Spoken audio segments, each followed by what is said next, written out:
On est mardi et je reconnais que j'ai pas eu le temps de vous faire ça hier parce que normalement sur cette chaîne le lundi c'est le débrief des pronos. Le débrief des pronos avec le bandeau noir plus un gosse malade hier, c'est rarement bon ménage. Mais vous verrez que pour autant j'ai pas été dégueulasse. On a directement démarré avec le match qui opposait Strasbourg face à Lens. Et bah écoutez, je suis navré de vous dire que sans argument foufou, j'avais pronostiqué nul et c'est ce qui s'est passé. Premier bon point. On a enchaîné avec le match qui opposait Monaco face au SCO d'Angers. Je voulais donner du crédit à la bonne forme de Monaco ces derniers temps. Je l'ai fait, ils ont gagné. Deuxième bon point. Le Havre face à Paname. Sur le papier, c'était une victoire évidente. Mais alors dans le match, qu'est-ce que c'était compliqué. Et c'est un peu ce que j'avais annoncé. Mais les faits sont là. Paris a gagné. C'est ce que j'ai pronostiqué. Troisième prono gagnant. Qu'est-ce qui se passe, bordel de merde? On enchaîne ensuite avec le Stade Rennais qui recevait le TFC. C'est pareil, j'ai le sentiment qu'il y a un vrai avant-après Habib Beye du côté de Rennes. Et depuis, ça ne fait que gagner. C'est ce qui s'est passé.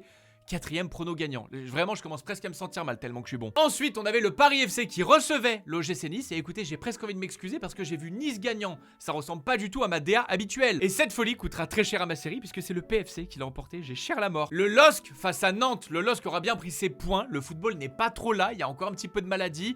Mais la victoire est là et ça suffit. Cinquième prono gagnant. Lorient face à Auxerre. J'avais envie de croire en ce théorème qui dit que Lorient remporte tout à domicile. En tout cas, c'est ce que j'ai essayé d'écouter sur cette journée-là. Et le fait est que ça n'a pas pris. Match nul, deuxième prono perdant. Le FC Metz face au Stade Brestois. De toute façon, cette année, c'est un petit peu facile. Vous mettez tout ce qui se joue contre Metz gagnant et ça passe tout le temps. Et on a vu leurs supporters qui étaient pas contents, mais ma foi, ça n'a pas suffi. Victoire du Stade Brestois. Sixième prono gagnant. Ça change de ces dernières semaines. Malheureusement, tout va être ponctué par un point final pourri, l'Olympico qui naturellement opposait l'OM face à l'OL. J'y avais vu avec beaucoup d'opportunisme une victoire dans la douleur de l'OL. J'avais fait ce prono avant la conférence de presse de Paulo Fonseca et d'apprendre que Moreira n'était pas là, que Schulz s'en doutait mais ne sera pas là non plus et que Kluivert n'était pas là, c'est quand même pas rien. Si j'avais eu l'occasion de revenir sur ce prono, la vérité c'est que j'aurais mis nul, mais aucun regret puisque dans les deux cas j'aurais eu tort. Encore aujourd'hui quand je regarde le match, je comprends pas ce qu'il y a pas, je sais pas. J'ai peut-être avec du recul été un peu dur sur ma façon de voir ce match, mais encore une fois les émotions ne mentent pas. Moi j'ai pas eu le sentiment d'être ravi de ce que j'ai vu. Bien évidemment, sans faire le mauvais perdant, personne n'avait vu ce qui allait se passer avec Tessman, même si moi je le vois quand même depuis août. Et des faits d'arbitrage qui nous annulent le but du 2-0 où je comprends pas ce qu'on a enlevé. Et sur le troisième but de Marseille, je dis pas qu'il y avait deux fautes, mais pour moi il y en avait une. Mais bref, ça a pas sifflé non plus. Bref. En tout cas, d'un point de vue prono, c'était pas une semaine si dégueulasse que ça. 6 sur 9, vous me direz ce que vous avez eu comme résultat dans l'espace commentaire. Pensez à vous abonner. Les pronos de la Signo, c'est tous les vendredis sans exception sur cette chaîne. Et cette semaine, je pense qu'on le fera demain. Je vais même m'amuser à pronostiquer les matchs de Coupe de France.